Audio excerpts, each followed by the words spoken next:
The apocryphal scriptures, a treasure of humanity. In 380 AD, Christianity was elevated to the state religion of the Roman Empire by the Edict of Thessalonica.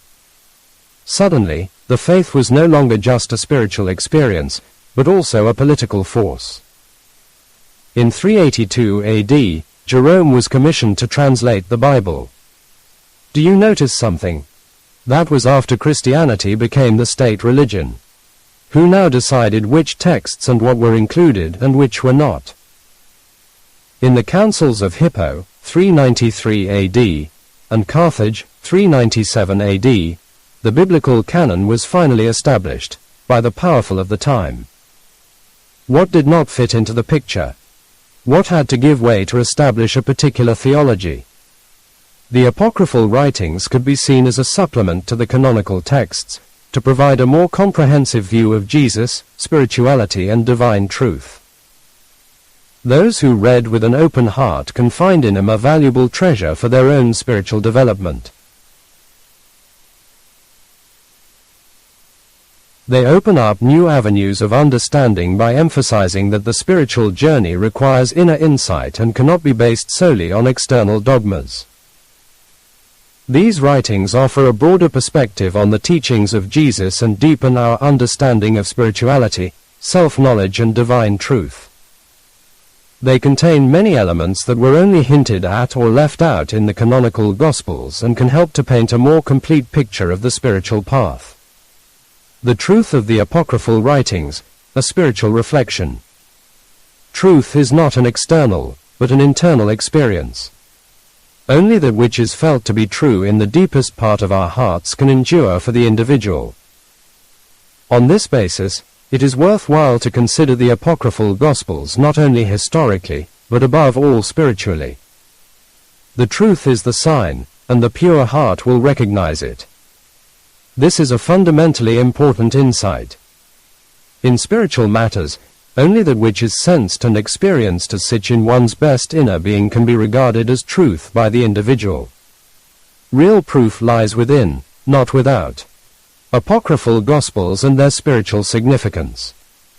Since the early centuries AD, there have been writings handed down outside the canonical New Testament. Many of these texts offer profound insights into the spiritual teachings of Jesus and his followers, often with a particular emphasis on wisdom, love and the connection to the divine. The following writings are among the most important apocryphal works and can offer valuable additions to spiritual wisdom. The Gospel of Thomas, the message of inner Christianity. The Aquarian Gospel, a revelation from the Akashic records, the most accurate complete biography of Jesus and his message. The Gospel of Perfect Life, the original teaching of Jesus. The Gospel of Peace, health as a spiritual path. The Gospel of the Holy 12, Christ and the unity of all life.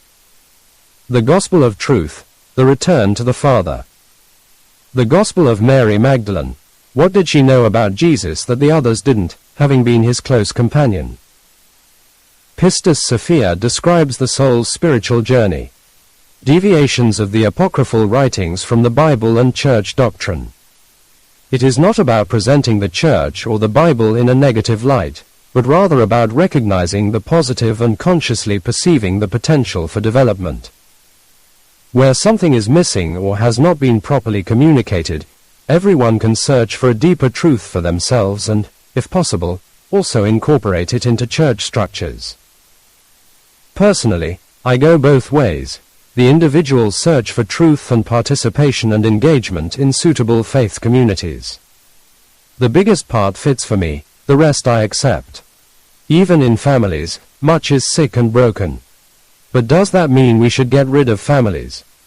Everyone can help the churches to transform, and I do it. Why are these texts so important? The original teachings of Jesus were not only based on dogmas, but on personal knowledge, inner transformation and direct experience of God. They show that early Christianity was more diverse than it was later handed down. They emphasize the personal relationship with God, independent of any church institution. They may have preserved original teachings of Jesus that were later changed or omitted. Christ and the divine principle. Christ is the living partial force of the divine source, one with the breath of God and omnipresent in spirit and truth. Therefore, I can call upon him at any time, just as I can call upon the Creator or God the Father. The spark of his redemption, which he has instilled in every soul, is like a divine seed, the beginning of our journey back to paradise. This is what distinguishes him from prophets, masters and sages, who serve as guides but do not themselves carry this divine power. Jesus Christ is not the only way back to the source. Nevertheless, this does not mean that people who follow other spiritual teachers cannot be far ahead of a follower of Christ in their knowledge, purity or love. The path to God is manifold, and the heart decides on the depth of the connection. The idea that Christ consciousness is universal and not tied to a particular religion finds strong parallels in apocryphal scriptures. Every person can connect directly with the source, with God or Jesus, without the need for a priest or religious institution. Spiritual journey is an inner journey based on knowledge and transformation, not just on external dogmas. Holistic spirituality. Teachings embrace a holistic view of body, mind and soul, which expresses itself in a lifestyle of balance and purity. They place great emphasis on the healing of body and soul as an expression of divine grace. Spiritual equality. The apocryphal writings contain messages about the equality of men and women and all people, regardless of religion, position, ethnicity or origin. The principle of discipleship. Gospel of the Holy 12, chapter 43, 3 Jesus said, "If you want to be perfect, go, sell what you have in abundance and give it to those who have nothing, and you will have treasure in heaven. Then come and follow me." The Bible says we should sell everything. That's so radical, nobody does that. This is another message that fits well into our time. Live simply, sell what you have too much of. That triggered me. Only through Jesus into the kingdom of heaven. This image carries a deep and universal message, that all people, regardless of their faith or background, walk on their own unique path to the highest truth, but all arrive at the same divine source. We have spiritual masters as companions on our journey who have beautifully reached higher levels. The ascent becomes more demanding with increasing altitude because the light purifies, challenges and elevates us. But the further we go, the more we detach ourselves from heaviness and become light ourselves. It is a beautiful representation of humanity's spiritual journey. Gospel of the Holy 12, chapter 44, 3, "Verily I say, I am the way, the truth and the life. And the truth knows all things." Interestingly, the often quoted addition is missing here. "No one comes to the Father except through me." So did Jesus not say that at all? That is very significant. Of course, Jesus was aware that there were other valuable religions. Should all that be ignored? Wouldn't it be very exclusive and divisive of Jesus to say that only through me can you enter the kingdom of heaven? Is that compatible with the justice of God? Not for me, it isn't. This has always been a contradiction for me. I understand it when I see faith as a business model.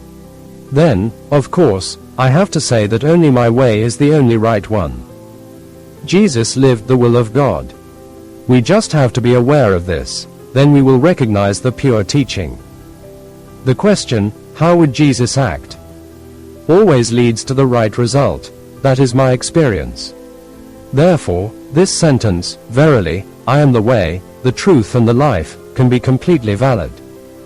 Jesus was pure love. Only through love, through the heart and not through the mind, can we connect with the Creator or with Jesus. This gives us a great deal of energy and joy.